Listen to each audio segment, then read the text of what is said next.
Hey everyone, how you doing today? My name's Kirsty, aka Beth Bookish, and this is round 2 of Are These Books Underhyped, Overhyped, or Hyped Just Well Enough?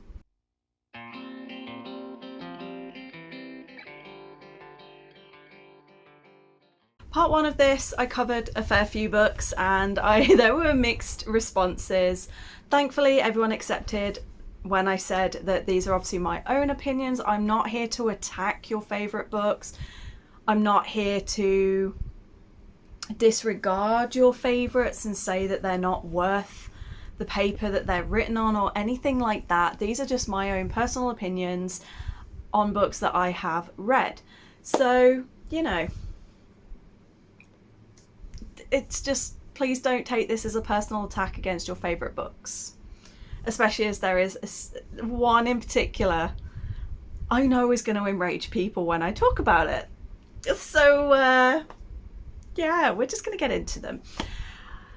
I'm going to start, last time I started with the overrated books, and I think I'm going to do the same. I like the idea, let's just get the negatives out of the way so we can then focus on the good things. So we're going to start with the books that I think are overhyped and explain why. And first up isn't a single book, it's an actual, there's an author or two authors, and that is Christina Lauren. I have now attempted 2 books and I have DNF'd one and completed the other and gave it 3 stars. I don't understand the hype with how many people list these authors as their all-time favourite authors. From what I've read, their plot lines are very generic and predictable, and there's not really any sort of variation. They include so many sort of culture and cultural media references that just aren't really adding anything to the plot except frustration and annoyance. And occasionally when they mention certain people or things, I have to look it up to find out who they're talking about, and I would rather just continue reading my book. And I've also noticed that in both books, the female main character is judgy as crap and basically bases her entire personality and her entire opinion of the person that becomes her romantic interest based off of one tiny little interaction that is very easy to misunderstand. So for that reason, I'm not really a fan of that kind of format. Also, I found that none of the characters I've read in both books, apart from a couple of the side characters, the main characters themselves are very bland, very boring, and very sort of open up a box of bran flakes and that's what you're gonna get. There's nothing exciting about their characters or their plots, and I don't think I'm going to pick up another book by them. Another author I don't think I'm going to read from after I've finished reading the books for this read along is Elsie Springs and the Chestnut Springs series. No, Elsie Silver and the Chestnut Springs series. Of the 3 books that I have here that we've done so far in the read along, one was a 2.5 star, one was 5 star and was fantastic, but then the other one I've decided I'm not even going to start reading because of the amount of just things I've heard about it and the way that they refer to each other as, oh, but we're step cousins, we shouldn't be together, and all of this, and constantly referencing the fact that they grew up as cousins even though they're not biologically related. But it's like, you don't need to keep bringing it up. It's making me, the more you bring it up, the more it's actually making me feel it's not appropriate. And I've heard a couple of other things that happen in this book that just made me go, ew, ick, not interested. So I feel like by the end of this series, I'm just gonna put them down and forget they existed. Next up is one that, again, might upset some people, but it's just my personal reading and my personal experience while reading this book. I don't see, again, how I don't really understand the outpouring of love for it, and that is The Darkness Outsiders by Elliot Schrafford. Do not get me wrong, the plot was fantastic. I really liked the kind of thriller-esque style of the what's gonna happen, are they gonna survive, and like there was a mystery element, and I don't normally like those sort of things, but I really did like it with these. But the romance and the relationship I did not like one bit, and I actually didn't like either character very much at all. And I just kind of questioned a lot of their a lot of the things that they as characters were doing, and I was like, you are highly trained people and you're acting like you've just been plucked off the street and thrown into a spaceship. What is going on? Like, you are the best of the best, the best of the best, most elite astronauts, and you're acting like a 5-year-old. What is happening?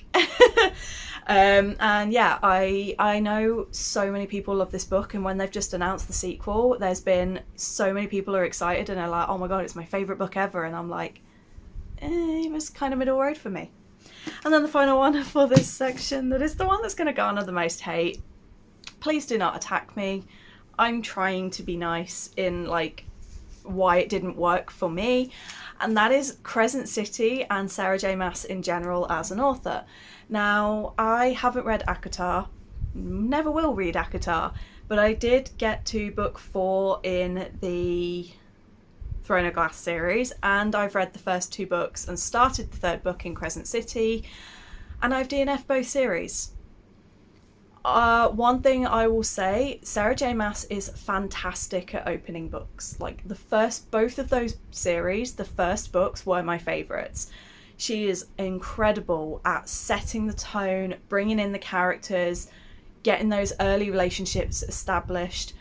But I just find that as she goes on, her books become...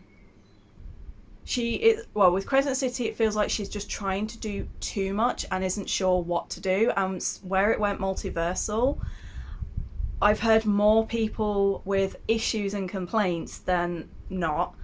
And I hate to say it, but her actual writing and world building is average at best. People have put her on this platform, and it's like, fair play to her for getting on that platform, but I've read so many other authors whose writing and world building and standard is just so much better, and they've got a tiny amount of the recognition and acknowledgement that she's got. And unfortunately, I don't know, I just feel like her writing and her books, to me personally, don't justify the amount of sort of almost reverence that she has got from people. I don't know, I just think that her work is average to good, and that's about it. Apart from the first book in Crescent City, I will still stand by that being one of my favourite books. But everything else I've read of hers, she starts off really strong, and by book 2 or 3, she's not a very good series writer, in my opinion. Now that you've all hated me and unsubscribed, I'm going to go on to the books that I feel actually are very well hyped. I think they deserve the hype that they get, and I am on the hype train. Choo choo, let's go. Choo choo choo choo choo choo choo train. I don't know. And the first thing I'm going to mention is one that I talked about last time. In the last video, I mentioned the Raven Cycle. Not only do I now own them all, which I didn't last time, I have now read them all. I think when I last filmed this, I'd only read the first 2, and I said that I could definitely tell it was going to become a favourite series, and I knew that the writing and everything was as good as everyone says. I've now finished it. It is on my favourite shelf. I'm now reading the sequel trilogy. I'm really enjoying it so far, and I stand by the assessment that I said last time, that this is very appropriately hyped, and I back it. And now that I've finished the series, I can say that with confidence. Ones that I have actually read, we have the Shades of Magic series by V. Schwab. Is this a piece of immaculate literature that's groundbreaking and the best thing that's ever been written? No, it's not. However, is it a really solid option if you are sort of just getting into fantasy, especially adult fantasy, and enjoy worlds where you can kind of have something that you are recognising, like the setting being in London, and a magic system that's not super complex? Yes, and I stand by that this is a fantastic one for that very reason. It's a fantastic introductory into the world of fantasy. It has a fantastic cast of characters. I know a lot of people criticise Lila Bard, but those people can go jump off a boat. Because I love Lila. Like, yeah, she can be a bit whiny, and her edginess does come across a little bit forced at times, but I just like that that's part of her complexity. And I really love Kel. I love, like, Holland is one of my all-time favorite kind of tortured emo boys. I just love this series, and I definitely, anytime I see someone hyping it, I am screaming behind them, and anytime I see someone talking down to it, I'm like, no. Moving to the romance side of things, and we have Delilah Green Doesn't Care by Ashley Herring Blake. Oh my god, what? Need I say anymore? I adored this book. I adored the characters, the setting. I loved the whole trying to recover from family trauma and also the trauma bonding that she goes through. I loved all of the cast of characters. I had so many laugh out loud moments. I just connected so well with all of the characters. The romance was a little bit rushed, but very beautiful nonetheless. And I now own the rest of the books in the series and can't wait to get to all of them. But yes, I absolutely stand by this being well worth the hype that it gets. Next up, we have one that I don't see a lot of people talking about, and it could have fit into both categories of being not hyped enough and well enough hyped, but I've gone with well enough because even though I don't see it recommended a lot, every single time I've seen it mentioned, it's very hyped and the people have very good things to say about it. And so that's why I've gone with it for this one, and that is the Captive Prince trilogy by C.S. Picat. I finished it earlier this year. The final book had me crying by the end, and it just, the dynamic between these characters where they go from being captive and captor to tearing down the world for each other. I mean, enemies to lovers. We all know how I feel about enemies to lovers in general. Make them queer, make them gay, make them even more edgy, and make one of them the other one's bitch at the start, and you have me hook, line, sinker, hook a duck. Oh my god, yes. So even though it doesn't get mentioned a lot, every time I see it mentioned, everyone I know that's read it loves it, and I was no exception. And then the final one for this one is going to be a very surprising one for me. I went into this expecting to either not really enjoy it or give it kind of a mid rating, and instead it got 4.5 stars. I had a great time. It made me stop, it made me think, and I don't do that very often when I'm reading. I read to switch off. But that is A Psalm for the World Built by Becky Chambers. This was a birthday present from Ren from when we went to Edinburgh. And I just love the little stampy stamp that's inside. It's so pretty.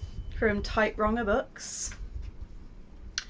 And I like that it's very short, very snappy, but I like the fact that it takes the dystopian trope and puts a positive spin on it. Like, yes, this big bad thing happened, but instead of the world falling apart and now we live in this kind of horrible society that's almost very, like, that feels like it's gone backwards and has become more militarian. We've gone into a society that's more about community. It's got more about revering nature, taking care of everything, and it's becoming more of a utopia. And it made me think so much. And the whole things where it's talking about what is purpose and what does it actually mean to fulfill your purpose.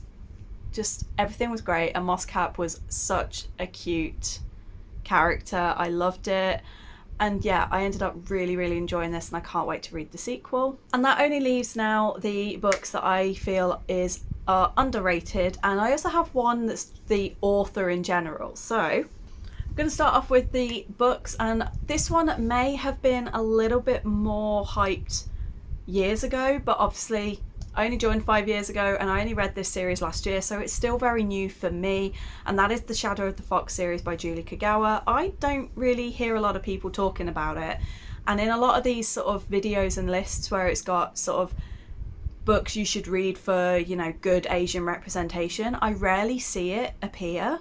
Yet I felt it had incredible representation. I loved how it weaved in the different aspects of Japanese law without being either too developed or too underexplained. I felt that the characters were all great. There was some queer rep in there that I wasn't expecting. I just thought it was a really beautiful, really solid sort of YA trilogy. And I also liked that it had a really big emotional impact on me in ways I wasn't expecting it to.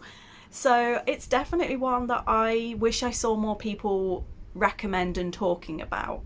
Next up, we have an author, and this is an author that I discovered last month or 2 months ago. I'm now currently reading my second book by this author, and if you like sort of the cowboy farm / ranch settings and you enjoyed Chestnut Springs, I definitely recommend certainly the first book, and that is Rootbound by Tara DeWitt. So the author is Tara DeWitt. But you have Rootbound, which is set on a family ranch where Tate, the main character, when her parents divorced, she left, hasn't been back since, and she returns and has to face all of like the past stuff. But also the ranch hand, Henry, she starts to form a romantic relationship. It's not super heavy on like the cowboy side of things, but it definitely was a very cozy, homey, and gives you a very good impression of what it is like to live on those kind of settings and in those kind of places. And then the one that I'm currently reading is the co-op, and this features a couple who, their grandmothers were a couple and lived together for a number of years. When the grandmothers passed away, they have left their apartment, like their home, equally to their grandchildren. They have a history. When they were teenagers, they kind of had a bit of a thing, and he was the very first person that she ever said I love you to. Only when she said it, he kind of brushed it off, sort of kind of threw it to one side, and she ever since has struggled to form any kind of relationship. But they're now both in their late 20s. The house unfortunately needs quite a lot of repairs and work doing to it, but they can't afford to do it unless they can access her trust fund, and the only way that she can do that is if she is married. So the two of them decide, let's get married, and we'll use the money from the trust fund to get this place fixed up, sell it on for a decent price, and we can both get a divorce and go on our separate ways. Only it's a romance, so we know that it's not going to be that straightforward, and it is so good. Next up, we have another one that I read earlier this year. Absolutely loved. Well, both of these were earlier this year. But we have This Poison Heart by Kaylin Bayron. This is one that I saw Cinderella is Dead everywhere when that came out. But this one I've barely heard anyone talking about, and I thought it was so good. It's queer. It's got poisons. It's got black magic. It's got sort of like a creepy house. It's got it's got some Greek mythology in there. It's got so much, and yet I barely hear people talking about it. The main thing that attracted this to me was the fact that it's about poisonous plants, and it helped me to learn a lot about poisonous plants. What I didn't expect was to fall in love with the way that the Greek mythology is woven in, and like her lineage and how it's all explained. It was just so well done. I had the best time, and I cannot wait to read the sequel. And then the final one for this video that I gave 5 stars, and I think is very much in line for book of the year for me, is Fake Dates and Mooncakes by Shirley. This was a 2023 YA debut. I've learned so much about mooncakes and about Chinese cuisine that I didn't expect to learn. I ate Chinese probably for about a week solid following this. Every single night I just wanted to eat some Chinese, and I still really want to eat some xiaolongbao. I'm aware I've probably butchered that, and I apologise. And the relationship between the two, where they're like, we're gonna fake date, only even they forget that they're supposed to be fake dating. And it was so cute. I loved it. And it was a very short read as well. It only took me about a few hours, and I loved it. It was really good. There was one moment in here where I am very irked when there's a medical thing that, like a heart attack, a stroke, someone getting CPR, anything like that, where the thing happens and then the person that it happens to is up and walking and acting fine the next day. But that aside, apart from that, which literally is only in one chapter, so I can forgive it. At least it wasn't a major plot point in the entire book. But apart from that, I had the best time with this, and it was just so cute and wholesome. So there you have it. There are another bunch of books that I feel are under, over, and just about perfectly hyped. Let me know in the comments below if you agree or disagree with any of these, but I still have quite a few written down, so I will have at least one, if not two more of these videos before the end of the year. But in the meantime, I hope you're all good. I hope you're staying safe. Don't forget to check out my Patreon and my Etsy, and I will see you on the next video. Bye!